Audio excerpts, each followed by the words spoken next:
अस्सलामुअलैकुम, क्या हाल चाल। Hopefully everybody is doing well. Hopefully आपके रोज़े अच्छे गुजर रहे होंगे। हुमा कुछ ही लम्हों में हमें ज्वाइन करेंगी, गालिबन किसी ट्रैफिक जाम में फंस गई थी। अच्छा, कल का जो इंसिडेंट हुआ है कराची में, जहाँ 10 अफराद की जान चली गई, जिसमें बच्चे भी शामिल थे, वो खैरात की जा रही थी, चैरिटी हो रही थी। पहले हम तक इत्तलात पहुँची राशन बांटा जा रहा है, फिर बाद में इत्तला आई कि पैसे बांटे जा रहे हैं।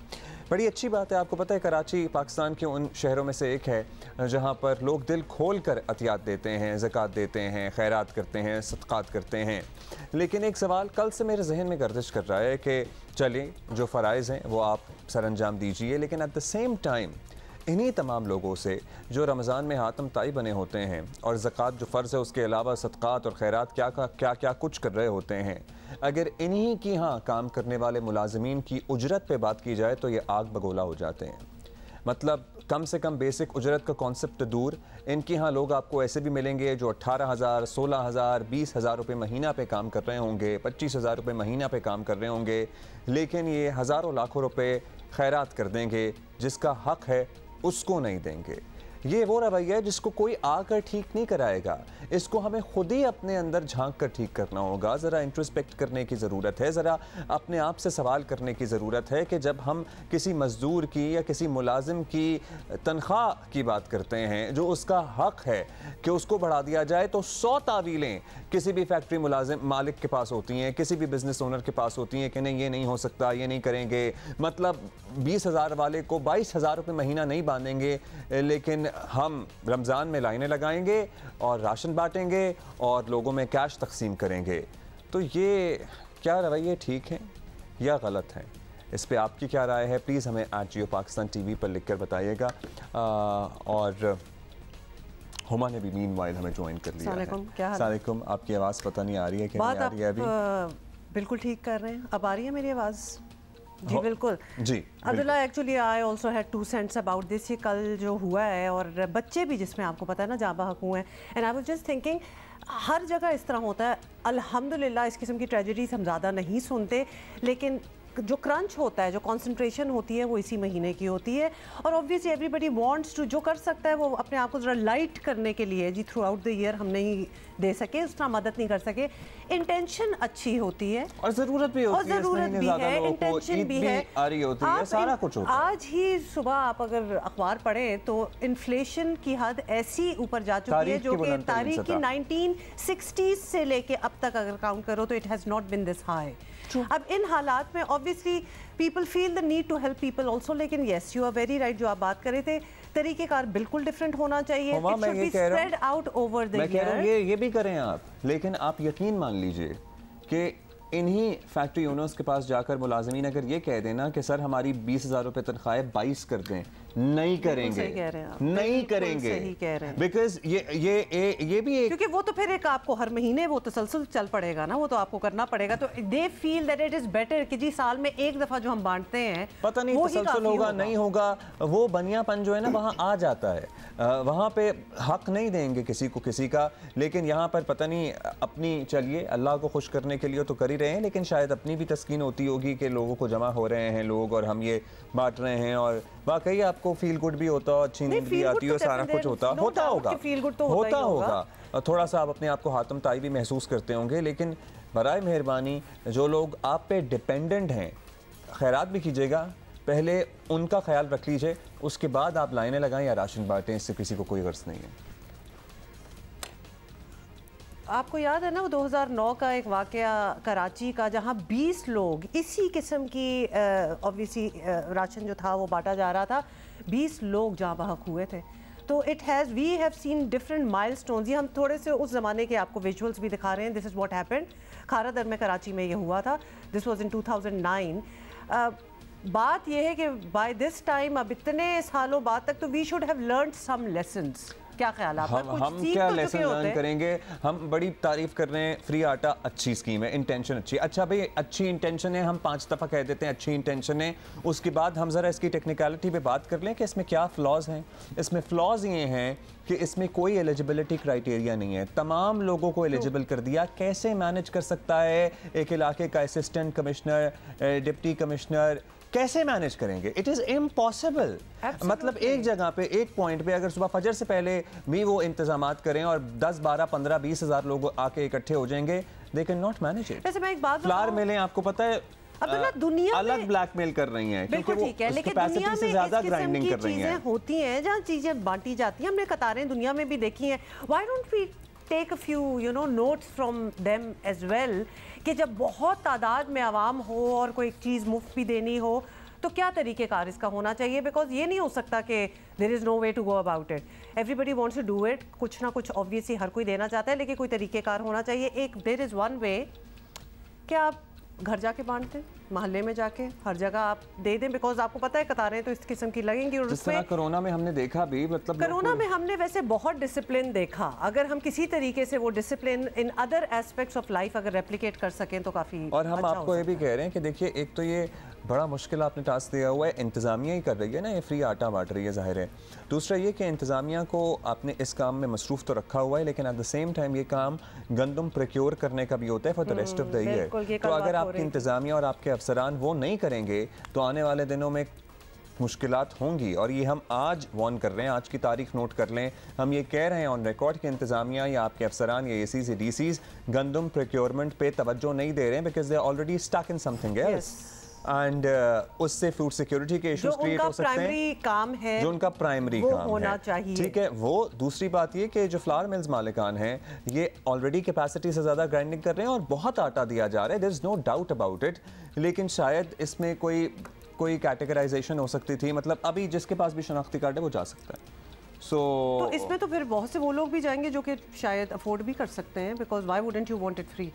तो बहुत से आप यू नेवर नो कि किस किस्म के कौन कौन बीच में है।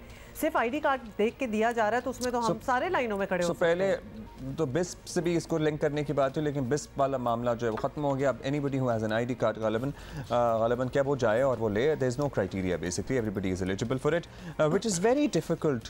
तो लिहाजा ये एक क्राइसिस तो है। इसके अलावा आपको पता है कि पाकिस्तान इस वक्त बदतरीन, मतलब हम गिनना शुरू करें, सियासी, माशी, कॉन्स्टिट्यूशनल आईनी यानी और इंतजामी बदतरीन। और एक और मैं आपको गिनवाना चाहूँगा जो सबसे इम्पोर्टेंट है, माशरती, सोसाइटल, कल्चरल, हाँ, वेरी ट्रैजिक सूरत हाल है। डिविजन्स बहुत हैं, पोलराइजेशंस बहुत हैं, ये बहरान आप इनको कह सकते हैं। तो इन सारे बहरानिस्तान में से मैं तो कहूँगा क्या करें? ये जब इस तरह नाम ही बदल दिया जाए ना तो मुझे लगता है कि there is no hope of any improvement. वैसे क्या होप करें इन हालात में, मुझे बताएं।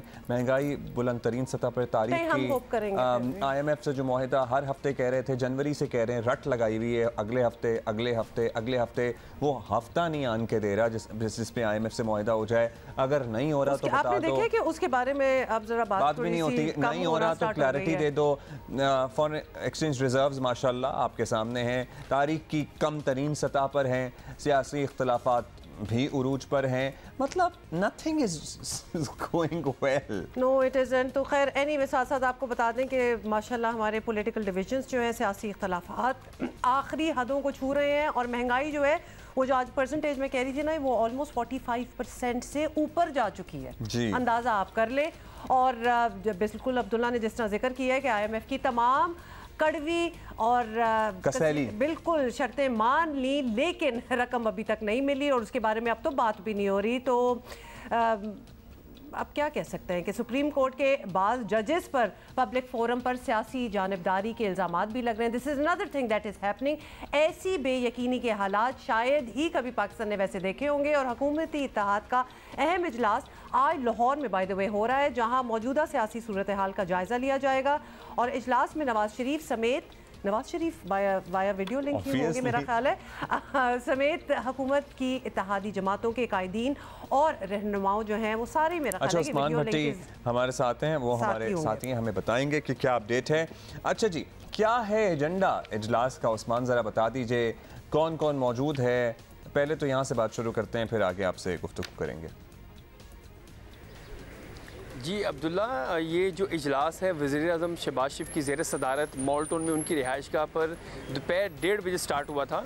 इस इजलास में लाहौर में जो उनकी रिहाइशगाह पर शरीक हुए वो वफाकी वज़ीर कानून आज़म ज़ी तारड़, मामले जो खसूसी हैं वज़ीर आज़म के अताउल्लाह तारड़, मलिक अहमद खान, ये हमने देखा कि ये इजलास में शरीक होने के लिए वज़ीर आज़म की रिहाइशगाह पर पहुँचे।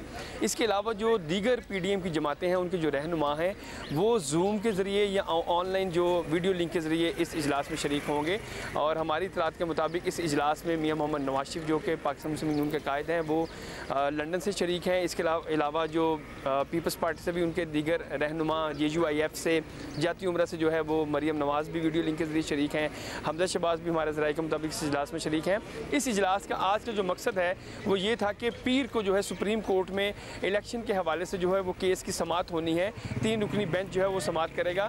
इस इजलास में आज ये फैसला किया जाएगा कि अगर हमारे ज़राए के मुताबिक जो बात हमारे सामने है कि अगर फ़ैसला ख़िलाफ़ आता है कि अगर ये कहा जाता है कि 30 अप्रैल को ही इलेक्शन होने हैं तो हुकूमत जो है वो किस तरह अपना मौक़िफ़ जो है वो अदालत में पेश करेगी। और अगर कोई फ़ैसला ये आता है कि 30 अप्रैल से डेट बढ़ाकर जो है वो आगे कर दी जाए, तो ये तमाम जो आइनी और कानूनी पहलू हैं इसके लिए आज जो है वो इजलास तलब किया गया। ये अभी वज़ीर-ए-आज़म की ज़ेर सदारत जो है वो इजलास हो रहा है। इस इजलास में वीडियो लिंक के ज़रिए नवाज शरीफ भी शरीक हैं।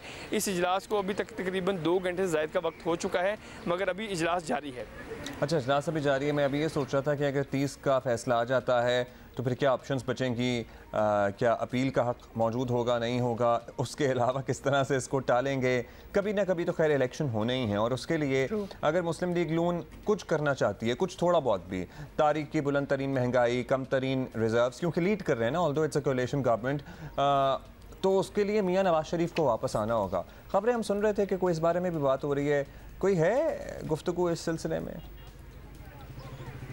जी, अभी तक जो हमारी बात हुई जो कि बहुत अहम यहाँ पर मुस्लिम यूनियन का ओहदा है, जब हमारी उनसे बात हुई कि अगर फ़ैसला 30 अप्रैल के हवाले से ये आता है कि 30 अप्रैल को ही इलेक्शन होगा, तो उनका ये कहना था, वो सीनियर सियासतदान है मुस्लिम यूनियन में, नाम उनका अभी कोर्ट नहीं कर सकता, तो उनका ये कहना था कि अगर फ़ैसला आएगा तो हम उस फैसले के खिलाफ जो है वो अपील में जाएंगे कि हम इस फैसले को नहीं मानते और हमारा क्योंकि मौक़िफ़ यही है सुप्रीम कोर्ट में कि ये फुल कोर्ट बेंच बैठे, जो 15 रुकनी सुप्रीम कोर्ट के जजेस का बेंच है वो इस केस को सुने, क्योंकि ये बहुत एक संजीदा नोयत का मामला है। ये 3 रुकनी बेंच पर हम वो अदम एतमाद का इजहार करेंगे। इसके अलावा कल भी आपने देखा होगा कि कल मियाँ नवाज शरीफ जब मीडिया टॉक की तो उन्होंने ये कहा कि हम इस 3 रुकनी बेंच पर जो है अदम एतमाद का इजहार करते हैं। तो ये बात एक सामने खुल के आ रही है कि जो हुकूमत है वो इस फैसले को नहीं मानेगी। हुकूमत का यही मौक़िफ़ है कि अगर हम सुप्रीम कोर्ट से कह रहे हैं कि वो फुल कोर्ट बेंच बनाएं तो वो फुल कोर्ट बेंच बनाएंगे तो उनके खदशात दूर होंगे। जी, बहुत शुक्रिया आपको उस्मान,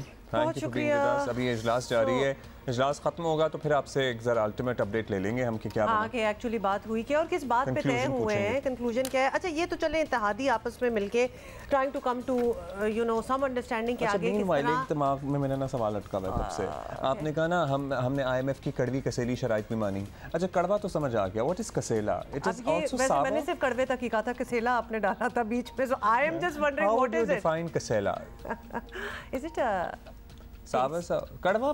कड़वा जब कहते हैं तो कसेला उसकी एम्पलीफाई करने के लिए उसको। Could you please write to us and tell us कि कभी कभार बहुत सी चीज़ें भाई कह जाते हैं जो कि साउंड गुड करती हैं लेकिन अच्छा हेलो, ये आपने सारी मेरी कहानी जो है ना आपने आगे पीछे कर दिया। एनीवे, ये जो अभी मीटिंग हो रही है ये तो हमने फिर भी कह दिया कि इत्तेहादियों की है, लेकिन कब होगा कि सारी पॉलिटिकल पार्टीज़ जो हैं वो मिल के ज़रा इस सियासी बहरान जो इस वक्त मुल्क में है उसका जायज़ा लें, कोई come to an understanding. However बात यह है कि PMLN का ये कहना है, बल्कि वो उनका नून लीग का ये कहना है कि खान साहब should be a part of it और इसमें पहल भी खान साहब को करनी चाहिए, कोई मुज़ाकरात ताकि आगे चले। अब क्या एग्जैक्टली कहना है ये आपकी गुफ्तगू है हमारे पास, सुनिए जरा। नहीं, वो बिल्कुल तैयार नहीं है, तो अब वो बैठेगा नहीं, और अगर बैठेगा तो किसी बात के ऊपर जो है वो मुतफिक नहीं होगा। वो टेलीफोन उठाए और वज़ीर-ए-आज़म को फ़ोन करे कि जी बताएं कहाँ बैठना है, कहाँ बात करनी है, मैं आपके लिए बात करने को तैयार हूँ। जब ये 126 दिन गालियाँ निकालने के बाद जो है वो ये अपना वज़ीर-ए-आज़म हाउस के बाद जब ये कहता था कि मैं वज़ीर-ए-आज़म नवाज शरीफ को गिरेबान से पकड़ के घसीटूँगा, इसको पूछें जब इसको मुज़ाकरात की दावत देनी थी या मुज़ाकरात करने थे, पूरी कौम को दहशतगर्दी के ख़िलाफ़ मुतहद होना था, तो मियाँ नवाज शरीफ ने इसे बराह रास्त फ़ोन नहीं किया। इमरान खान आपको बताइए मुसलसल कहते आए कि वो चोरों के साथ नहीं बैठेंगे, मगर लगता है कि उनके रवैये में कुछ लचक आने लगी है। उन्होंने शाह महमूद कुरैशी और परवेज़ इलाही को सियासी जमातों से बातचीत का टास्क सौंपा है। PTI रहनुमा शाह महमूद कुरैशी ने इसकी बाकायदा तस्दीक की है। इमरान खान साहब ने मुझे और परवेज़ इलाही साहब को एक जिम्मेदारी सौंपी है कि हम मुख्तलिफ सियासी जमातों से रुजू करें। चुनांचे मैंने आज 4 बजे इंशाअल्लाह MWN की क़यादत से रब्ता किया है और मैं यहाँ से इस्लामाबाद रवाना हो रहा हूँ और इंशाअल्लाह इस्लामाबाद में उससे मुलाकात करूँगा।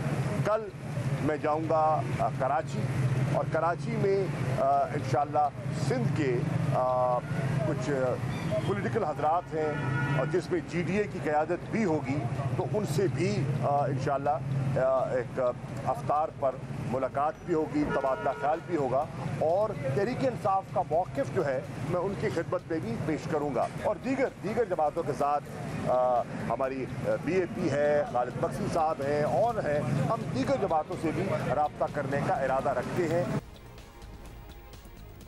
ऑलराइट, ये आपने सुन लिया। इन द मीन टाइम कसेले का भी पता चल गया क्या होता है जल्दी से। इट इज ऑब्वियसली बदमजा तुर्श जरा हलक को जो पकड़ ले। हालांकि मुझे वैसे तुर्श चीज वो एक हद से ज्यादा जब तुर्शी बढ़ जाए तो वो जो एकदम से वो खट्टी मीठी गोली नहीं खा लेते, वो एकदम से गला पकड़ा जाता है। वो तो स्वीट एंड सावर होता है ना, हमें ये इतना तुर्श होगा कि आपको अच्छा नहीं लगेगा, मेरा ख्याल है। अच्छा चले, फिर हमने अच्छी जगह के लिए इस्तेमाल कर लिया ये वर्ड। अच्छा, मूविंग ऑन, आपको बताएं कि PTI फौरी इलेक्शन का मुतालबा कर रही है, मगर इलेक्शन कमीशन ने 8 अक्टूबर को तमाम इंतखाबात एक साथ कराने का ऐलान कर दिया है। मामला सुप्रीम कोर्ट में ज़ेर समात है, मगर इस पर भी नया तनाज़ा खड़ा हो गया है। जजेस में वाज़े तकसीम नज़र आ रही है। Now this is something that nobody would have expected, लेकिन हो रहा है हमारे सामने।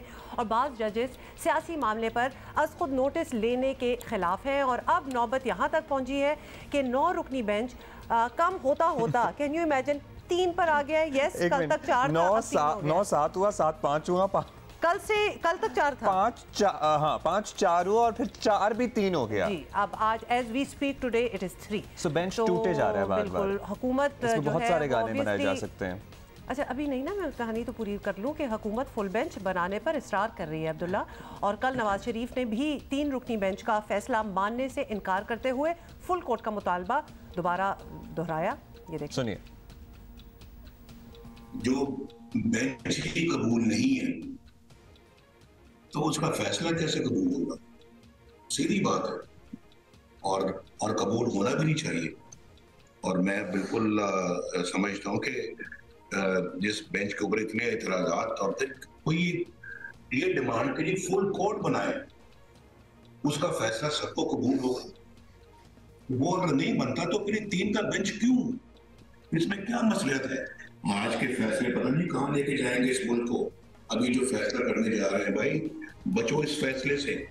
जो कर सकते हो करना चाहिए, आपको खड़े हो जाएं। ये तो आपने सुना, हाँ, बड़ा it was very to the point। Tehreek Insaf ने नवाज शरीफ के बयान पर रद्द-ए-अमल देते हुए कहा है कि जिन्हें अदालत का फैसला मंजूर नहीं, वो लंदन में ही रहे। नवाज शरीफ होते कौन है ये कहने वाले, या मरियम औरंगजेब होती कौन है ये कहने वाली कि वो सुप्रीम कोर्ट के फैसले को नहीं मानेंगे? आप नहीं मानेंगे, आप लंदन में रहें बाकी ज़िंदगी, हमें तो कोई प्रॉब्लम नहीं है। अच्छा जी, ये भी आपने देख लिया। और हमारे पास एक ब्रेकिंग न्यूज़ है। 2 सूबों में इंतखाबात मुलतवी करने पर सुप्रीम कोर्ट के 3 रुकनी बेंच की मुजव्वज़ा समात का मामला। अपडेट ये है कि हुकूमत ताउन करे या ना करे, वज़ीर आज़म शहबाज शरीफ ने मशवरे के लिए नवाज शरीफ से रब्ता कर लिया है, जिनका कल का मौक़िफ़ अभी हमने आपको सुनवाया, भी आपके सामने ही है। उन्होंने क्लियर कट इस बेंच पर अदम एतमाद का इजहार करते हुए कि फुल कोर्ट बने। PDM की तमाम जमातों को 3 रुकनी बेंच का बॉयकॉट करना चाहिए, नवाज शरीफ ने मशवरा दिया है। 3 रुकनी बेंच से इंसाफ की कोई तवक्को नहीं। नवाज शरीफ की 2 टोक राय। 3 रुकनी बेंच में साकिब निसार ज़दा लोग शामिल हैं। सो नाकिब निसार ज़दा, आप समझ ही गए होंगे क्या है मामला। अटॉर्नी जनरल अदालत में पेश होकर 3 रुकनी बेंच पर अदम एतमाद का इजहार करें, ये मुशावरती गुफ्तगू हो रही है। और ये भी इसमें ज़ेर बहस आया मामला। ये भी एक सजेशन आई कि अटॉर्नी जनरल कार्रवाई के बायकॉट से मुत्तला कर दें। बेंच बायकॉट के मशवरे PDM की क़यादत से भी मौसूल हुए हैं। नवाज शरीफ ने तौसीक कर दी है, यानी PDM जो है उसकी क़यादत की तरफ से भी यही मशवरा दिया जा रहा है कि अब इस कार्रवाई का ही बायकॉट कर दिया जाएगा। अटॉर्नी जनरल ये अदालत में पेश होकर बता देंगे कि हम इस बेंच को नहीं मानते, we are not going to be a part of it or of this proceeding. Murtaza Ali Shah London से हमारे ब्यूरो चीफ हमारे साथ मौजूद हैं। मुर्तज़ा, कल भी बड़ा दो टोक मौक़िफ़ आया, लेकिन अब तो ये गालिबन फैसला हो गया है कि बॉयकॉट किया जाएगा। क्या ये हतमी है, ये तय हो गया है या अभी इस पर मुशावरत हो रही है? जी, इस पर मुशावरत हो रही है, लेकिन अब से थोड़ी देर पहले ये जो तजावीज़ है ये डिस्कस हुई हैं, जो इस वक्त इजलास हो रहा है हुकूमती जमातों का जिसमें लीगल स्ट्रेटजी तय हो रही है। इस हवाले से लंदन से जो हमारे ज़राए बता रहे हैं कि नवाज शरीफ ने जो PDM के रहनुमा उनको ये मशवरा दिया है कि जो अगर तो 3 रुकनी बेंच अगर जो जजेस रिव्यू नहीं करते और अगर फुल बेंच नहीं बनता तो उस सूरत में उनको किसी भी हवाले से इस पूरे प्रोसेस में जाने का कोई फ़ायदा नहीं है। और वो नवाज शरीफ का मशवरा ये है कि उस सूरत में जो अटॉर्नी जनरल है वो बेशक पेश हों कोर्ट के सामने, बेंच के सामने, और उन्हें बता दें कि उन्हें हुकूमत को और इत्तेहादी जमातों को एतमाद नहीं है और जो वो इस हवाले से प्रोसीडिंग्स हैं जो अर्ली इलेक्शन के हवाले से उसका वो बायकॉट करते हैं।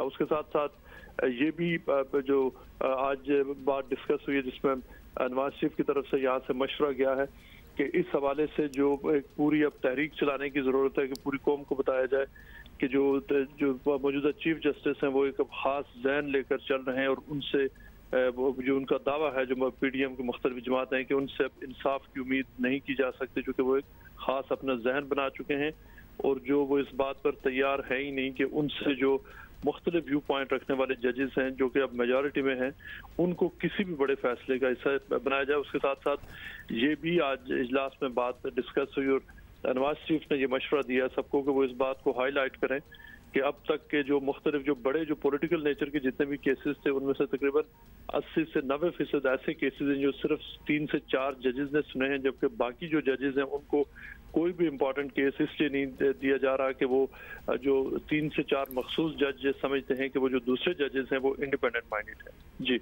अच्छा, PDM की तरफ से भी, PDM के रहनुमाओं की तरफ से भी तौसीक हुई है क्या?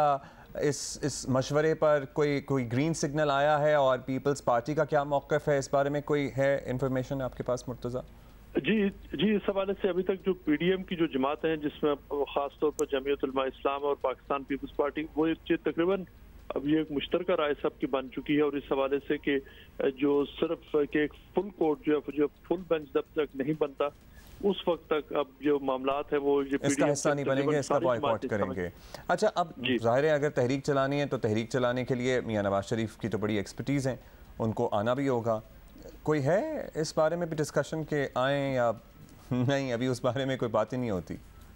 जी, इस हवाले से जो कल हमारी साबिक़ वज़ीर-ए-आज़म नवाज शरीफ से बातचीत हुई भी थी, जो उन्होंने प्रेस कॉन्फ्रेंस की थी उससे पहले हमने उनसे पूछा था, लेकिन उनको अपनी पार्टी और मुख्तलिफ जो इत्तेहादी उनकी तरफ से मशवरा यही है कि फ़िलहाल वो लंदन में रहें, पाकिस्तान ना आए। और उसकी वजह वो ये बताते हैं, उनका ये कहना है कि जिस तरह की ऑडियो लीक्स आई हैं कुछ अर्सा पहले कुछ जजेस की, जिसमें वाज़ेह तौर पर देखा जा सकता है कि जजेस के पास जजेस किस किस्म का माइंड बनाकर बैठे हुए, लिहाजा वो ये समझते हैं कि इन हालात में पाकिस्तान आने से जब तक एक सर्टन माइंडसेट के जजेस हैं उनको इंसाफ नहीं मिल सकता।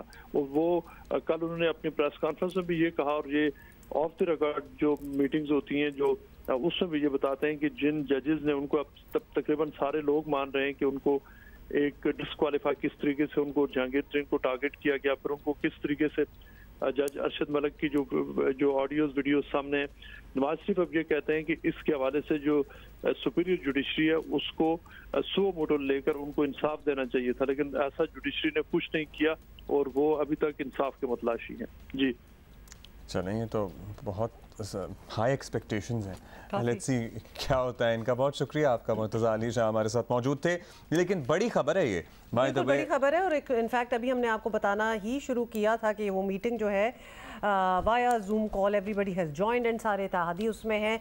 अब फैसले सामने आना शुरू हो गए हैं और 3 रुकनी बेंच तो लगता है ये रिजेक्ट ही होगा। हाँ जी, अब लेट्स सी के बेंच की तरफ से या चीफ जस्टिस की तरफ से इस पर क्या मौक़िफ़ आता है, लेकिन इस पॉइंट पर, इस एजेंडे पर तकरीबन तमाम लोग अब तक मुत्तफ़िक़ हैं कि अगर ये फुल कोर्ट बेंच नहीं बनता, फुल बेंच नहीं बनता तो इस बेंच के सामने कोई पेश नहीं होगा, इस कार्रवाई का बाइकॉट किया जाएगा।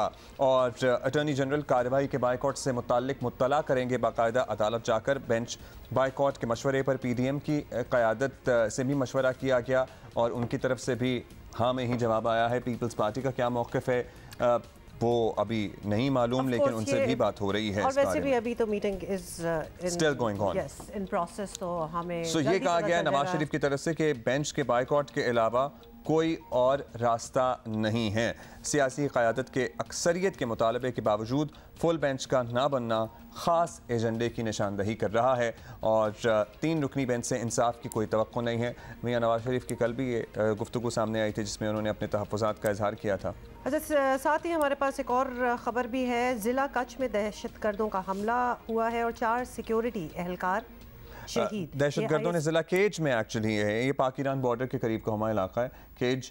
हाँ केज, और जलगई इसका सेक्टर है। शहीद जवानों में नेक शेर अहमद, लांस नाइक हैं और मोहम्मद असगर शामिल हैं और सिपाही मोहम्मद इरफान और सिपाही अब्दुल रशीद भी शहीद हो गए हैं। ISPR ने तस्दीक की है। इंतहाई अफसोसनाक खबर आप तक पहुँचा रहे हैं। जलगई सेक्टर में पाकिस्तानी सिक्योरिटी फोर्सेस के एहलकार मामूल की गश्त पर थे। दहशतगर्दों के खिलाफ मौसर कार्रवाई के लिए ईरानी मुतल्लिका हुक्काम से राबता किया जा रहा है। ISPR की तरफ से ये खबर आ रही है कि दहशतगर्दों ने ज़िला केच में पाक ईरान बॉर्डर पर जलगई सेक्टर में हमला किया है जहां शहादतें हुई हैं।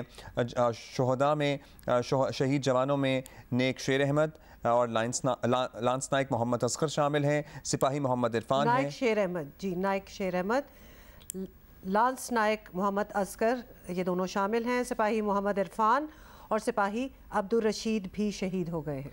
अच्छा जी, नाइक शेर अहमद हैं, लांस नाइक मोहम्मद असगर हैं, सिपाही मोहम्मद इरफान हैं और सिपाही अब्दुल रशीद भी शहदा में शामिल हैं। यहाँ पर मामूल की गश्त की जा रही थी सिक्योरिटी फोर्सेस की तरफ से कि दहशतगर्दों ने हमला कर दिया। ISPR के मुताबिक ईरानी मुतल्लिका हुक्काम से राबता किया जा रहा है। एक दफ़ा फिर नाम बता दें। नाइक शेर अहमद, लांस नाइक मोहम्मद असगर, सिपाही मोहम्मद इरफान, सिपाही अब्दुल रशीद भी शहदा में शामिल हैं।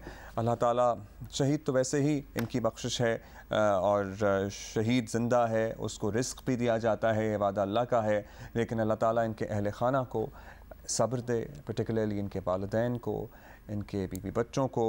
और ये वो कुर्बानियाँ हैं जिसका आप नेबल बदल नहीं दे सकते। बिल्कुल ऐसा ही है। There is no replacement for it.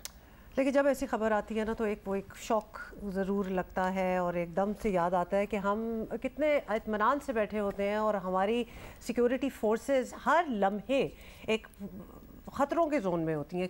एक बिल्कुल अच्छा जी, बड़ी खबर एक दफ़ा आई थी, अभी हमने बताया था आपको, हुकूमती इत्तेहाद का इजलास जारी है, वहाँ से भी बड़ी खबर आ रही है कि उन्होंने तो बाइकॉट का तकरीबन हतमी फैसला कर लिया, उसमें मुशावरत हो रही है। मियां नवाज शरीफ ने कहा है कि इन 3 रुकनी जजेस से, इस 3 रुकनी बेंच से इंसाफ की उम्मीद नहीं है। इमरान खान साहब ने भी उधर ऐसा लग रहा है कि ज़रा मुतहर्रिक हुए हैं और उन्होंने अपने अहम रहनुमाओं का इजलास बुला लिया है। इजलास में मुल्क में रूल ऑफ लॉ की अमलदारी पर गुफ्तगू होगी और लेट्स सी, उधर से भी नवाज शरीफ कह रहे हैं कि तहरीक चलाएं। क्या इधर से इमरान खान कोई तहरीक वगैरह चलाने का ऐलान करते हैं या नहीं करते हैं? क्योंकि ऑलरेडी ऑन ट्विटर वो चीफ जस्टिस के हक़ में ज़रा आपको पता ही है स्लोगनेयरिंग और वो सारी नारेबाजी शुरू हो गई है। सो यस, ये सारा है मामला। इजलास में मुल्क में रूल ऑफ लॉ पर बात होगी, मुशावरत होगी। चेयरमैन तहरीक इंसाफ इमरान खान ने अहम रहनुमाओं का इजलास बुला लिया है। सो ये है ताज़ा तरीन सूरत हाल।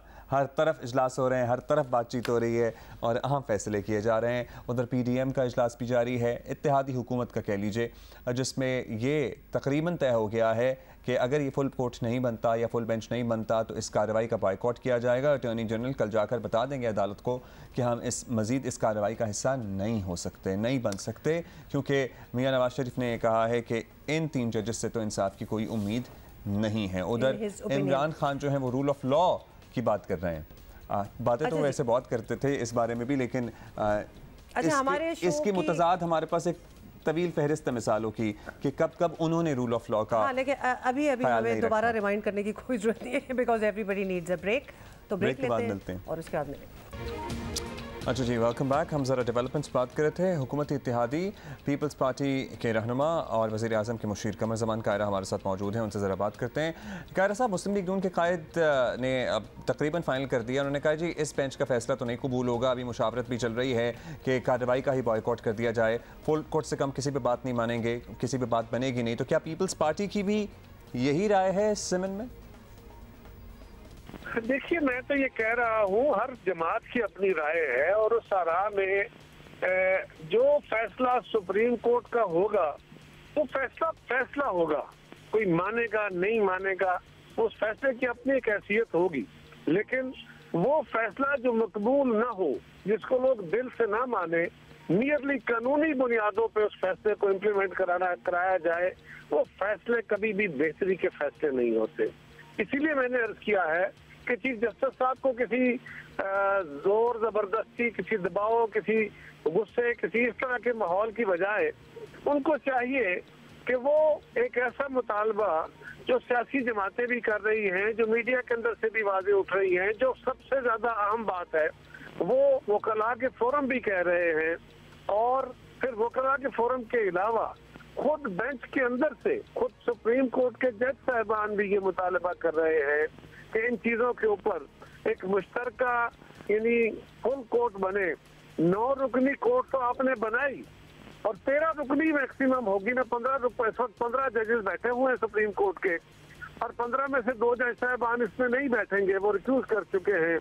बाकी 13 रुकनी बेंच अगर बन जाए, 9 रुकनी आपने पहले बनाया था, और उससे आप तहम्मुल से, इज्तिमाई तदब्बर से ये सारे सवाल, ये सारे शकूक, ये सारी बातें अगर दब जाएं और एक मुस्बत फैसला आ जाए जिसको वाइडर एक्सेप्टेंस हो, किसी को अच्छा लगे किसी को ना लगे, लेकिन एक्सेप्ट करना पड़े, वही फैसला और मुस्तहसन और बेहतर होगा ना अदालत के लिए भी और मुल्क के लिए भी। अच्छा, जी ये तो खैर एक सजेशन है। कायरा साहब, इस तरह के कौमी बुरहान, या जैसे कि बिलावल साहब खुद इसको टर्म कर चुके हैं परफेक्ट स्टॉर्म, तो परफेक्ट स्टॉर्म में सियासतदानों को मिलकर बात करना होगी। तहरीक इंसाफ ग्रीन सिग्नल दे भी तो हुकूमत का स्टांस जो है वो काफ़ी सख्त हो चुका है। अब फरमाइश ये की गई है कि खान साहब खुद कॉल करें तो बात हो सकती है। अब ये ज़्यादा ही कुछ सख्त शर्त नहीं है, बिकॉज ये लगता नहीं है कि ये डूएबल भी है, तो थोड़ी सी फ्लेक्सिबिलिटी तो दिखानी चाहिए। देखिए, खान साहब ने पिछले 5 साल के अंदर जो माहौल खड़ा कर रखा है वो यकीनन इसी तलखी का मुतकाजी है जिस पर मुंतज हुई है ये सूरत हाल। ये बात दुरुस्त, लेकिन फिर भी सियासत के अंदर हम कितनी भी तलखी में हो, कितना भी इंसल्टिव रवैया उनका रहा हो, हमें बहरहाल ये बात समझनी है और इस पे अमल करना है कि पाकिस्तान का मफाद किस में है, सियासी रवैया और वतीरा क्या है, और वो यही है कि गुफ्तगू का अमल होना चाहिए। उसको फतह और शिकस्त नहीं, उसको वे फॉरवर्ड के तौर पर लेना चाहिए। थैंक यू कमर ज़मान कायरा साहब हमारे साथ थे, आप मौजूद। अभी हम एक ब्रेक लेनी, ब्रेक के बाद वापस आ रहे हैं कुछ ही देर में। हमने आपको बताया था इमरान खान ने भी एक अहम मुशावरती इजलास बुला लिया है, लेकिन इससे कबल उन्होंने सहाफ़ियों से भी कुछ मुलाकात की है और उन्होंने इस मुलाकात में कहा है कि 90 दिन में इलेक्शन ना करवाए गए तो हम सड़कों पर निकलेंगे। जनरल बाजवा एक रोज़ कुछ कहता है, दूसरे रोज़ इस बात से मुकर जाता है। जनरल बाजवा के खिलाफ एहतसाब फ़ौज के अंदर से होना चाहिए। शाह महमूद कुरैशी और परवेज़ इलाही को दीगर जमातों से राब्ते बहाल करने का टास्क दे दिया है। आरिफ अलवी अब इस्टेब्लिशमेंट और हमारे दरमियान किसी किस्म का किरदार अदा नहीं कर रहे। साथ ही उन्होंने ये भी कहा कि बाजवा भारत से दोस्ती चाहता था, इसलिए मुझ पर दबाव भी डाला। चाहता थे से था तक का सफ़र भी आप देखिए ना कैसे तय हुआ। एक और इंटरेस्टिंग स्टेटमेंट जिस पे actually we were just thinking कि ये कैसे इन्होंने कह दिया कि मीडिया पर हमारा मुकम्मल ब्लैकआउट किया गया, सोशल मीडिया भी कंट्रोल करने की कोशिश कर रहे हैं, ये खान साहब का कहना है। सोशल मीडिया तो टोटल आपका है, social media then it is PTI, और मीडिया पे वैसे आपका खान साहब ब्लैकआउट नहीं है। आपने खुद जहां से बॉयकॉट किया हुआ है वो तो और बात है, जैसा कि आप जियो पे नहीं आते, ना आपका कोई रहनुमा आके आपकी पार्टी का मौक़िफ़ देता है बज़ाते खुद। अदरवाइज़ हमें आपकी पार्टी के मौक़िफ़ जहाँ जहाँ जिस चैनल से भी मिलते हैं हम उसे उठा के ज़रूर चलाते हैं किसी ना किसी तौर पर ट्वीट करके। Rest of the country also knows कि आपका क्या पॉइंट ऑफ व्यू है, आपका क्या मौक़िफ़ है। इनफैक्ट फवाद चौधरी साहब को तो हम कितनी बार खुद इनवाइट कर चुके हैं अपनी फोरम पे। Anybody from your side. हम तो इस वक्त लाइव शो कर रहे हैं, तो अभी भी अगर आप हमसे बात करना चाहते हैं तो our forum is open for you, इसलिए मीडिया ने तो बिल्कुल ब्लैकआउट नहीं किया। पाकिस्तान तहरीक इंसाफ की किसी भी रहनुमा की लाइव टॉक होती है, मीडिया टॉक होती है, तमाम मीडिया के चैनल्स दिखाते हैं एक्सेप्ट मे बी 1 or 2, और 1 or 2 एक्सेप्शंस तो दूसरी तरफ भी हैं। जैसे कि मैं उस दिन देख रहा था मरियम नवाज साहिबा बात कर रही थी, बोल टीवी नहीं दिखा रहे, और भी कुछ और टीवी नहीं दिखा रहे। लेकिन एक और बात आई थिंक खान साहब को और बाकी पार्टी मेंबर्स को याद भी दिलाना है कि पेमरा ने जब कोई पाबंदी लगाई थी इन पे तो सारे मीडिया हाउसेस ने उसकी मुखालफत की थी। इनफैक्ट उसके बाद वो काफी प्रेशर पड़ा था और फिर वो अदालत से अंडू हुआ था, तमाम मीडिया तंजीमों ने उसकी मुखालफत भी की थी। सो इमरान खान साहब, मीडिया अगर आपको महसूस हो रहा है कि मीडिया पे आपका ब्लैकआउट है, तो मेरा ख्याल है कि आपने जो बॉयकॉट किया हुआ है ना जियो का, ये खत्म करें। और दूसरा ये आपको ऑटोमेटिकली महसूस होगा कि आप मीडिया पे मौजूद हैं। And not just that, give interviews to absolutely anybody, मतलब अपने चंद मनपसंद सहाफ़ियों को जो आप इंटरव्यू देते हैं, आप उससे थोड़ा सा बाहर निकले, अपना दायरा भी थोड़ा सा वसी करें, तो आपको पता चले कि there is absolutely no blackout. और सोशल मीडिया तो लिटरली मैं कहती हूँ वो आपका है, वो तो है ही आपका, is ruled rather by PTI. तो उसमें ही कहना है कि कहीं ऐसी जगह पे कोई ब्लॉक लगा हुआ है, दैट्स नॉट ट्रू। अच्छा, साथ ही उन्होंने कहा जी, उन्होंने मौजूदा वज़ीर आला पंजाब पर भी तनकीद की। उन्होंने कहा, क्या कहा उन्होंने इस बारे में? उन्होंने भाई कहा कि जराइम पेशा हैं। निगरान वज़ीर आला पंजाब और IG पंजाब का भी शायद उन्होंने जिक्र किया, और CCPO का भी जिक्र किया, ये लोग जराइम पेशा हैं।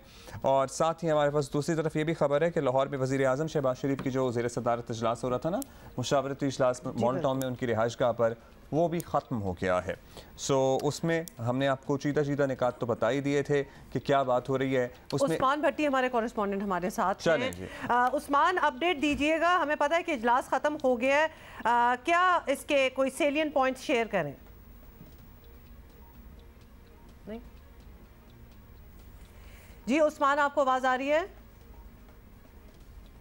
जी उस्मान, इजलास तो ख़त्म हो गया, हमें पता चल गया है, तो उसकी कोई इम्पोर्टेंट नुकात से आगाह करें।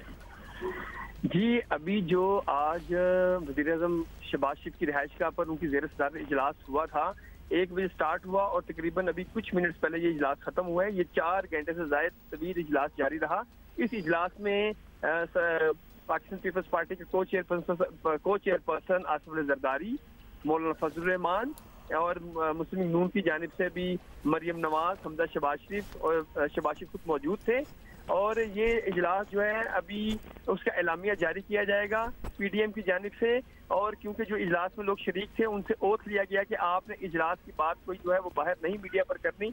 ये मुश्तरका तौर पर प्रेस रिलीज जारी की जाएगी जिसमें ये बताया जाएगा कि इस 4 घंटे के तवील इजलास में क्या क्या अहम फैसले हुए हैं, ताकि जो सुप्रीम कोर्ट में मंडे को हेयरिंग होगी वो तमाम आईनी और कानूनी पहलुओं को आज देखा गया। ज्यादातर इस इजलास में जो ब्रीफिंग दी वो वजीर कानून जो वफाक के हैं, वफाकी वजीर कानून आजम ज़ी तारड़, ज्यादा ब्रीफिंग कानूनी हवाले से उनकी जानिब से दी गई थी। जी अच्छा उस्मान, अभी लंदन से मुर्तज़ा ने भी हम तक खबर पहुंचाई और वहाँ से ये पता लग रहा है कि मियां Nawaz Sharif is adamant on the fact के जो कार्रवाई है इसका बाइकआउट किया जाए। उनका मशवरा यही है, और 3 रुकनी बेंच से नवाज शरीफ ने कहा है कोई इंसाफ की तवक्को ना करें, फुल कोर्ट बने या फिर अटॉर्नी जनरल जाकर बता दें कि इसका हम मज़ीद हिस्सा नहीं रह सकते। तो आपके पास भी लाहौर से ऐसी ही खबरें आ रही हैं, कुछ इस किस्म का फैसला हो सकता है? जी, जो PDM की जानिब से एक तो फरूक एच नाइक जो कि पाकिस्तान पीपल्स पार्टी से इनका ताल्लुक है, वो ऑलरेडी सुप्रीम कोर्ट में एक एप्लीकेशन दे चुके हैं कि आप इस पर फुल बेंच बनाएं, और उस केस को, उनकी जो एप्लीकेशन थी उसको एंटरटेन नहीं था किया गया, मुस्तरद कर दिया गया था। इसके अलावा ऑलरेडी कल मियां मोहम्मद नवाज शरीफ ने मीडिया टॉक की और उन्होंने अदम एतमाद का इजहार किया था इस सुप्रीम कोर्ट की जो 3 रुकनी बेंच से, क्योंकि जो PDM का मौक़िफ़ है वो यही है कि सुप्रीम कोर्ट का फुल कोर्ट बेंच बैठे जो कि इस केस की समाअत करे, क्योंकि ये पहले जो बेंच था ये 9 रुकनी था, फिर 7 रुकनी हुआ, फिर 5 रुकनी हुआ और अब 3 रुकनी है। और मुस्लिम नून के हमारी रहनुमा से बात हुई तो उन्होंने कहा बेसिकली ये 3 रुकनी बेंच नहीं है, जो इजाजुल एहसन है वो पहले ही इस बेंच का हिस्सा बनने से इनकार कर चुके थे, ये 2 रुकनी बेंच है, तो अब दोबारा वो इस बेंच में शामिल हो गए। तो उनका यही कहना है मुस्लिम नून और जो दीगर सियासी जमातें हैं हुकूमत की, कि हमें इस बेंच पर एतमाद नहीं है, ये फुल कोर्ट बेंच होगा तो तभी हम इस जो प्रोसीडिंग है उसका हिस्सा बनेंगे। जी चलें, अभी इस बारे में जैसे प्रेस रिलीज वगैरह कोई आती है या कोई मीडिया टॉक करता है तो हम आपसे फिर जानेंगे मजीद। थैंक यू, फिलहाल आपका शुक्रिया उस्मान। अच्छा जी, इस पर ज़रा मज़ीद बात भी करनी है बिकॉज वो इतने कंपाउंड हो गए हैं क्राइसिस के, कुछ समझने की भी ज़रूरत है। And also what is the way out. Senior तजियाकार सोहेल वड़ाई साहब हमें ज्वाइन कर चुके हैं। वड़ाई साहब, पे दर पे नाजुक मोड़ों के बाद हम एक बार फिर ऐसी ही जगह पे खड़े हैं और अदालतों वाला मसला हो, पहले तो उसी की बात करें, वो काफ़ी फैल चुका है। अब इस बार ये चीज़ बड़ी वाज़ेह है कि हुकूमत और तहरीक इंसाफ दोनों ने अपनी अपनी अलग पोजीशंस ले रखी हैं, अपनी साइड्स जो है वो मुंतखब कर ली हैं। तो क्या सियासी तौर पर ये रवैया मुनासिब है या उन्हें न्यूट्रल ही रहना चाहिए? ये बात आगे किस तरह बढ़ेगी? मेरा ख्याल है कि बेहतर तो ये था कि आप हमारे पाकिस्तान के जो अदारे हैं वो भी न्यूट्रल रहते और सियासी जमातें भी अदारों के बारे में न्यूट्रल रवैया रखती हैं। और अब भी मेरा ख्याल है बेहतरीन हाल यही है कि एक फुल कोर्ट की जाए जिसमें सारे जजेस की मंशा आ जाए और ये जो सारे मामूर हैं ये अदलिया के सामने रखे जाएँ, नवाज़ शरीफ की नायली से लेके और इलेक्शन की डेट तक, और वो उनसे फ़ैसला लिया जाए और फिर सब उसको माने। यही वाहिद हल है। अच्छा ये बताइएगा वड़ाई साहब, सियासी, इंतज़ामी, आइनी, माशरती, मौशी सब मसाइल मिलकर हमें ये बता रहे हैं कि पाकिस्तान इस पर कौमी बहरान का शिकार है। अब इसका हल शायद यही है कि आपस में सब बैठें, बात करें, कुछ तय करें। आपको लगता है कि जल्द या बदेर करना तो पड़ेगा या इवन ये अब मुमकिन भी रहा है? आपस में बैठना ये कैसे सोच लिया आपने?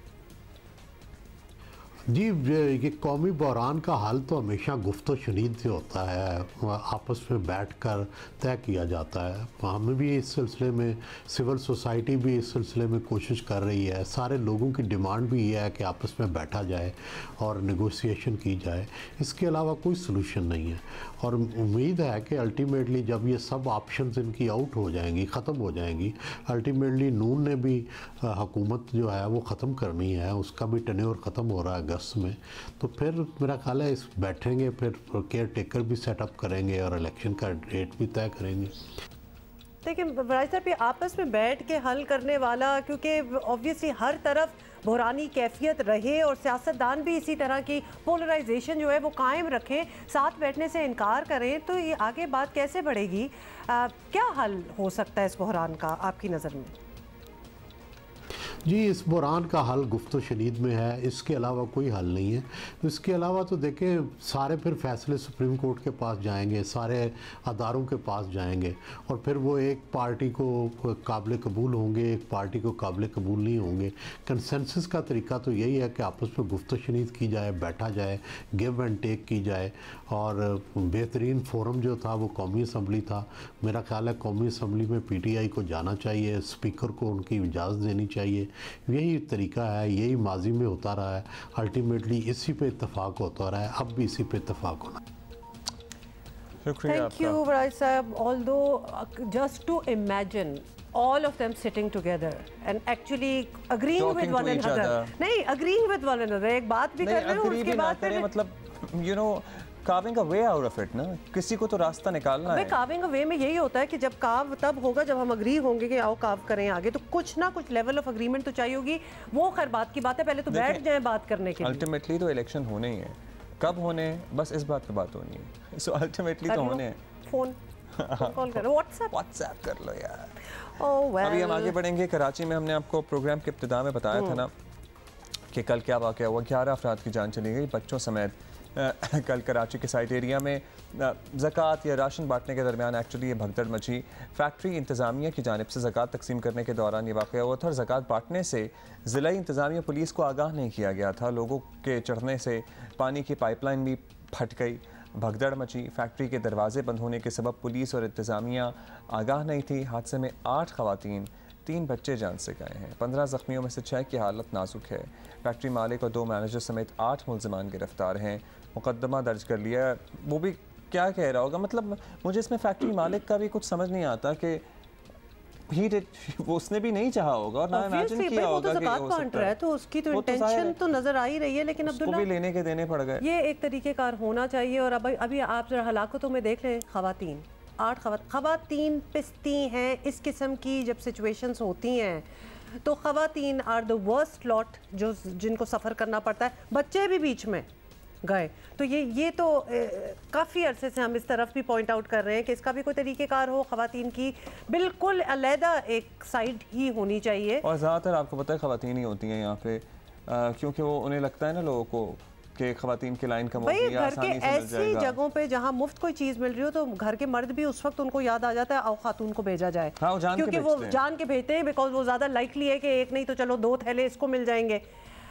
सो men who would otherwise not even let their women out, वो ऐसी जगहों पे ज़रूर अपनी ख़वातीन को यूज़ करते हैं। आपको पता है कि वहाँ आटा लेने में भी लोगों की जान गई है। अभी तो सिंध कराची में मुफ्त आटे वाली स्कीम आई नहीं है, अगर अल्लाह माफ़ करे यहाँ आ जाए तो यहाँ तो कोई मतलब 3 करोड़ से ज़्यादा तो इस शहर की आबादी है, यहाँ कैसे कोई कंट्रोल नहीं, वैसे ना आए जब तक इससे पहले पूरा एक तरीक़ेकार ना हो कि होगा किस तरह। एडमिनिस्ट्रेटर कराची सैफुर रहमान साहब हमारे साथ, डॉक्टर सैफुर रहमान हमारे साथ मौजूद हैं।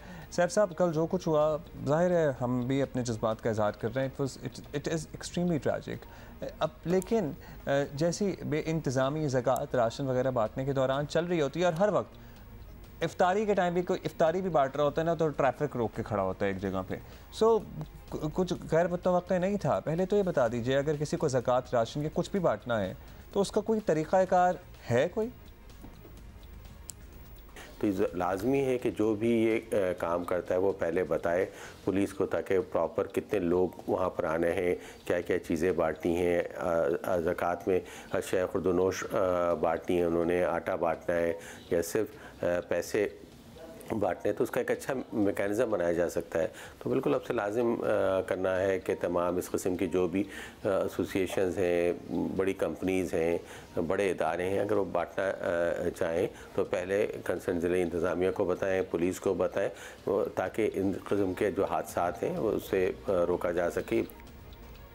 अच्छा, यहाँ मैं ज़रूर पॉइंट आउट करना चाहूँगी दुबई जैसी जगह में, बिकॉज़ वहाँ भी बहुत लोग खैरात देते हैं, तो वहाँ एक पूरा एक ऐप है जिसमें अगर आपने घर में से भी किसी को देने 50 लोगों को, 100 लेबरर्स वगैरह को लोग देते हैं, आपको उस ऐप में रजिस्टर होना है। वो आपको बताएंगे कि आपके लिए कौन सा दिन, कौन सा वक्त और कौन सा इलाका है। ये नहीं कि जी घर में बैठे हुए हैं तो दरवाजे खोले तो सामने लाइन लगा लो, not like that at all. They are so strict about it. वो चाहते हैं कि लोग दें, लेकिन पूरा एक तरीक़ेकार उन्होंने बनाया हुआ है इस किस्म का कि आपको फिर वो जगह बताते हैं कि आप उधर जाके आप दे सकते हैं, इतने लोगों के लिए आप दे सकते हैं। It's very controlled and hence सब कुछ बड़ा अच्छे तरीके से हो भी जाता है। So that is one idea. Anyway, Saif साहब ये बताइएगा, कल के वाक़े में इंतज़ामिया और पुलिस को पहले से आगाही नहीं थी, लेकिन अमवात हुई हैं और इतना बड़ा सान्या हुआ है, किसी को तो ऑब्वियसली ज़िम्मेदार ठहराना होगा, ज़िम्मेदारी लेनी होगी इस चीज़ की। तो आपकी नज़र में ज़िम्मेदार कौन है और सज़ा क्या मिलनी चाहिए? देखिए, ये बिल्कुल पुलिस को नहीं पता था, पुलिस का मौक़िफ़ सामने आ गया, इंतज़ामिया को नहीं पता था, इंतज़ामिया का मौक़िफ़ सामने आ गया। किसी भी अच्छी चीज़ को करने का भी तरीक़ा है और वो तरीक़े को अडॉप्ट नहीं किया गया, जिसकी वजह से इतना बड़ा सान्या हुआ, जो कि लोगों की यानी लोग शहीद हुए, मरे, इसमें तमाम चीज़ें इस तरह से हुआ। इससे बिल्कुल सबक मिलता है हमें तमाम चीज़ों। ज़रूर मोरद इल्ज़ाम भी ठहराना चाहिए कि किसी भी ज़ी शऊर आदमी को, एक मुसलमान आदमी जब ये खैरात तकसीम कर रहा है तो उसको ये मैकेनिज़्म भी पता होना चाहिए कि 10 आदमी, 20 आदमी, 50 आदमी, 100 आदमी जब आएंगे तो वो कहाँ खड़े होंगे, वो किस तरीके से कतार लगाएंगे, क्या मैकेनिज़्म उसका रखेंगे, कितने बजे वो आएंगे, किस तरीके से तकसीम होगी चीज़, और उसके बराबर में कोई एसिड का या इस तरीके का केमिकल भी जा रहा था नाले में, जो जिससे मैंने अब्बासी शहीद अस्पताल में जब तमाम डेड बॉडीज़ लाई गई हैं तो हमने जब मालूम किया तो उसमें बाकायदा केमिकल उसके अंदर था। ये भी हमें देखना चाहिए किस जगह पर खड़े हुए हैं। ये एक अच्छा काम गलत तरीके से हुआ जो कि हमें बहुत सारे सबक दे रहा है।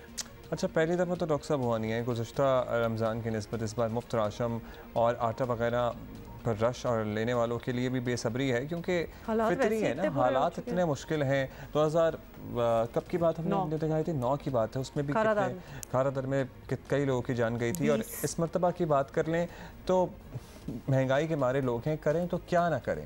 सरकारी निरखों की बात कर लें तो कोई रेट लिस्ट जो तय है उस पर चीज़ नहीं मिल रही होती है। ये कमज़ोरी भी तो है ना, इन्हीं पे काबू पा लें। अब इन्फोर्समेंट ऑफ जो प्राइस लिस्ट है वो एक बड़ा चैलेंज होता है, जिसमें ज़िले इंतज़ामिया अपनी पूरी कोशिश करती है हुकूमत सिंध ने अभी एक ऑर्डिनेंस लाई है जिसके तहत जो दूसरे अफसरान हैं यानी रेवेन्यू के अलावा भी जो ऑफिसर्स हैं, सेक्शन ऑफिसर्स और दूसरे, उनको भी पावर्स दिए गए हैं कि वो डिप्टी कमिश्नर हजरात को सपोर्ट करें ताकि जो प्राइस चेकिंग का मेकैनिज़म है वो बहुत स्ट्रॉन्ग हो और बहुत बेहतर हो। प्राइस चेकिंग एक मुश्किल काम है, लेकिन ये लाजमी है कि जो नर्ख हैं ख़ास तौर पर अशिया खुर्दनोश के जो रमज़ान में बदकिस्मती से हमारे मुल्क में बहुत बढ़ जाती हैं और मुनाफाखोरी बहुत ज़्यादा उरूज पर होती है कि उनको आनी हाथों से निपटा जाए।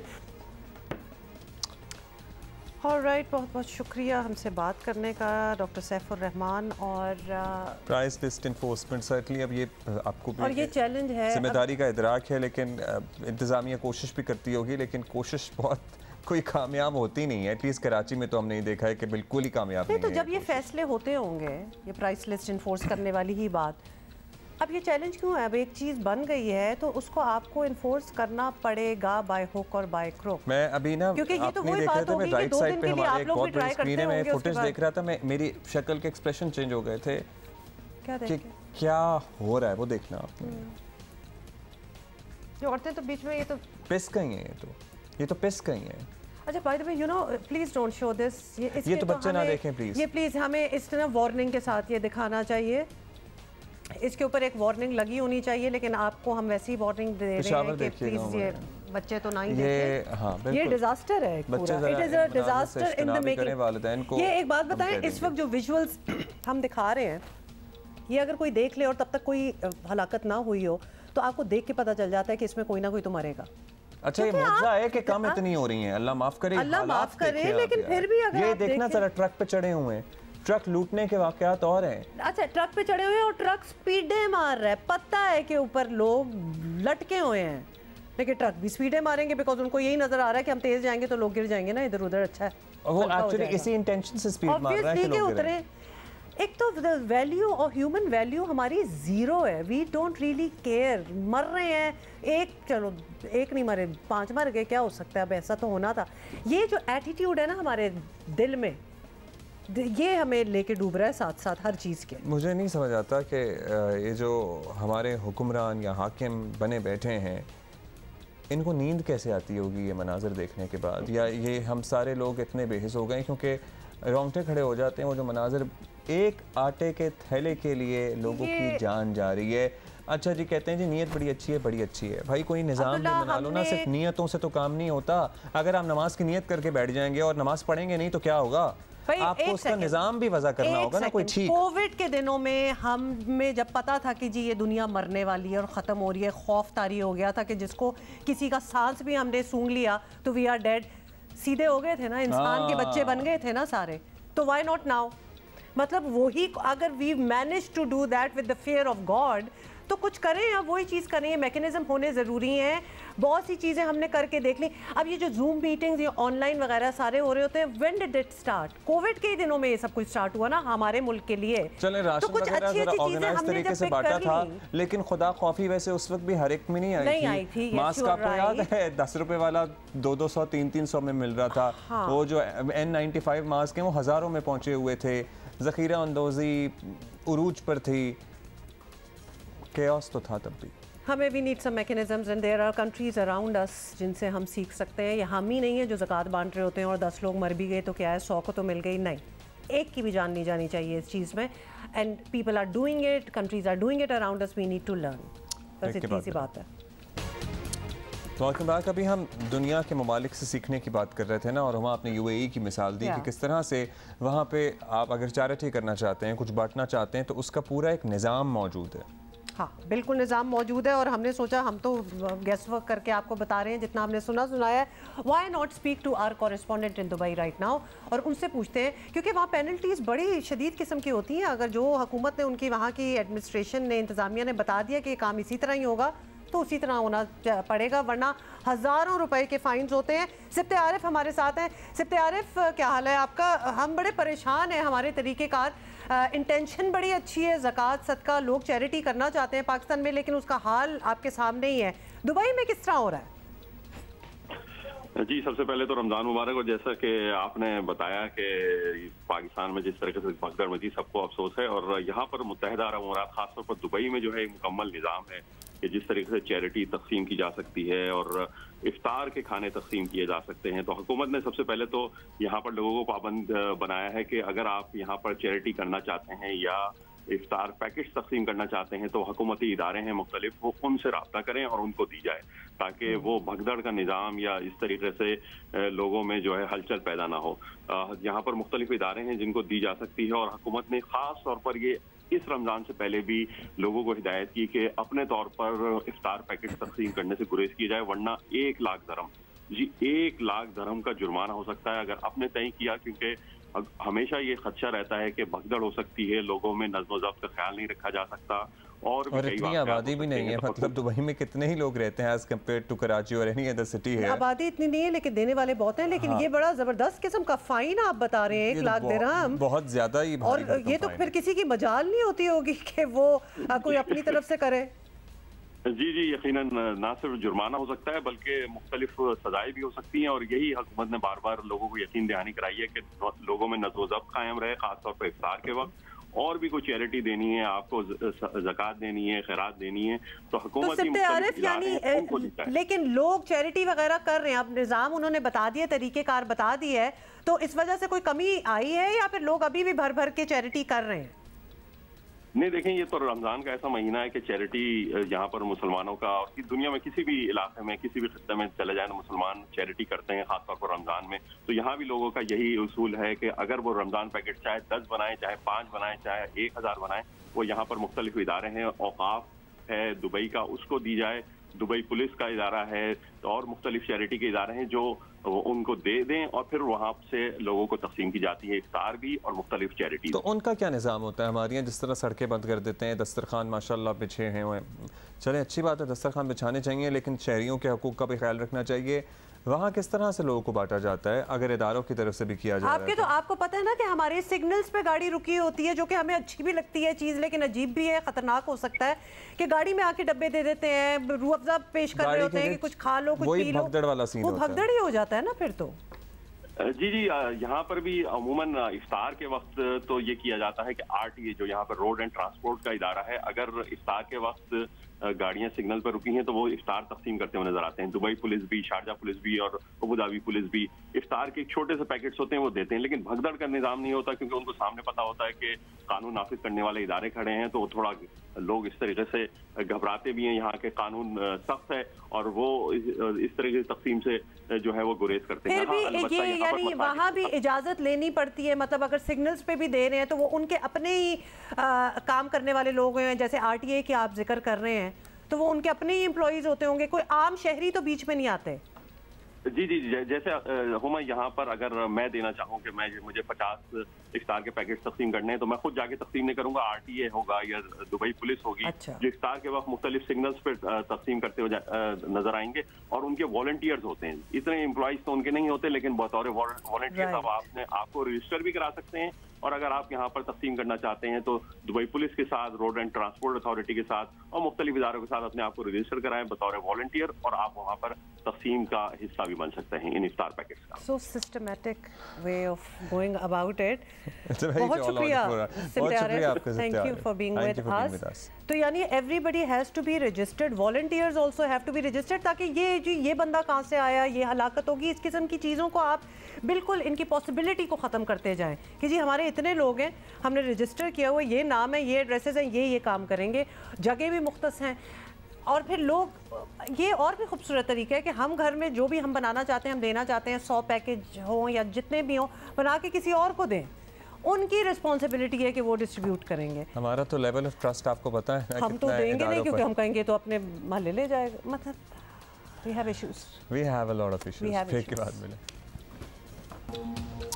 वेलकम बैक भाई। आप अब तक तो हमने कोई बात ही नहीं की है इफ्तारी में क्या सीन चल रहा है लोगों के यहाँ। देखिए, इफ्तारियों के बांटने के तरीकेकार पे बात की है तो फिर इफ्तारी पे भी बात हो जानी चाहिए। मटियारी अभी हम जाएंगे और मटियारी लेके जाएंगे आज आपको, अब्दुल रज़ाक हमें वहाँ से अपडेट करेंगे।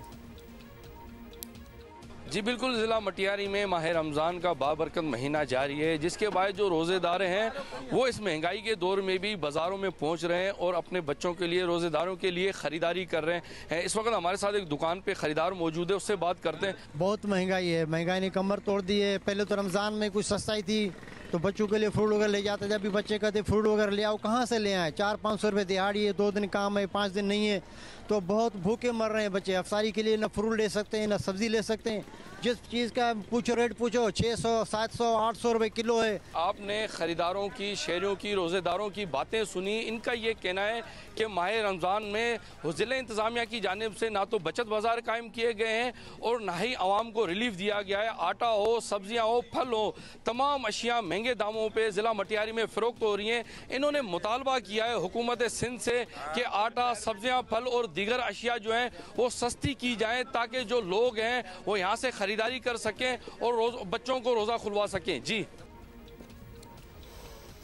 महंगाई हर जगह है, मुश्किल है सब कुछ। और ठट्ठा में भी लोग बड़ी शिकायत कर रहे हैं। एक चीज़ पॉइंट आउट करनी है, मटियारी में इन्होंने तरबूज जो थे ना वो काट के रखे हुए थे, एज इन ऊपर से वो एक, ताकि आपको पता जा सकते हैं, ताकि आपको पता भी चल जाए ना कि लाल है कि नहीं है।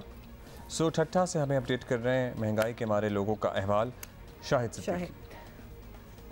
जी, ठट्टा एक पसमानदा ज़िला है। यहाँ पर 80% लोग जो हैं वो रोज़ कमाने और रोज़ खाने वाले हैं, लेकिन इस महंगाई ने उनकी कमर तोड़ दी है। उनकी जब हमने बात की है तो उन्होंने बताया कि इस वक्त वो एक जो है वक्त के खाने के लिए परेशान फिर रहे हैं। महंगाई ने उनको क़ुव्वत ख़रीद जो है वो ख़त्म कर दी है। यहाँ जब हमने मुख्तलिफ सब्ज़ी, गोश्त, मच्छी और जो मेन शाही बाज़ार है उसका जब हमने दौरा करके सूरत हाल का जायज़ा लिया तो वहाँ पर दुकानदारों ने हमें बताया कि वो सुबह आकर अपनी दुकान को सजाते हैं, लेकिन ख़रीदार ना होने के बाइस हैं, जिसकी वजह मुल्क में बढ़ती हुई महंगाई है। जो महंगाई के हवाले से जो यहाँ पर बचत बाज़ार लगाया है तो हमने ये देखा कि यहाँ पर इस बचत बाज़ार में जो ठट्टा शहर के अंदर सबसे बड़ा बचत बाज़ार लगाया गया है, उसमें जो टेबलें हैं वो खाली पड़ी हैं, कुर्सियाँ खाली पड़ी हैं। यहाँ पर कोई भी स्टॉल नहीं है जो शहरी यहाँ आकर बचत बाज़ार से ख़रीदारी कर सकें। अगर इसके बावजूद भी यहाँ की इंतज़ामिया के ख़िलाफ़ कमिश्नर, DC, AC वगैरह के कोई हरकत में ना आए, किसी ज़िम्मेदार के ख़िलाफ़ कार्रवाई ना हो तो फिर अफसोस होगा, क्योंकि बचत बाज़ार है ठट्टा का जहाँ लिटरली आवारा कुत्ते घूम रहे हैं। कोई टेबल नहीं है, कुछ नहीं बिक रहा है यहाँ पे। But why aren't people buying the sustenance? Because there is no stall. Oh, there is nothing there. There is nothing there. I forgot that part. क्या हो रहा है ये? क्या हो रहा है? बहुत बड़ी सोचने की ज़रूरत है। मतलब देखिए, और बड़े बहरान हैं जिसमें हम as common people we can not help, you know, political और कॉन्स्टिट्यूशनल एंड ऑल दैट। लेकिन ये चीज़ें तो फिर ठीक होनी चाहिए ना। अब अच्छा जी, that is it for today. We're going to see you tomorrow, inshallah.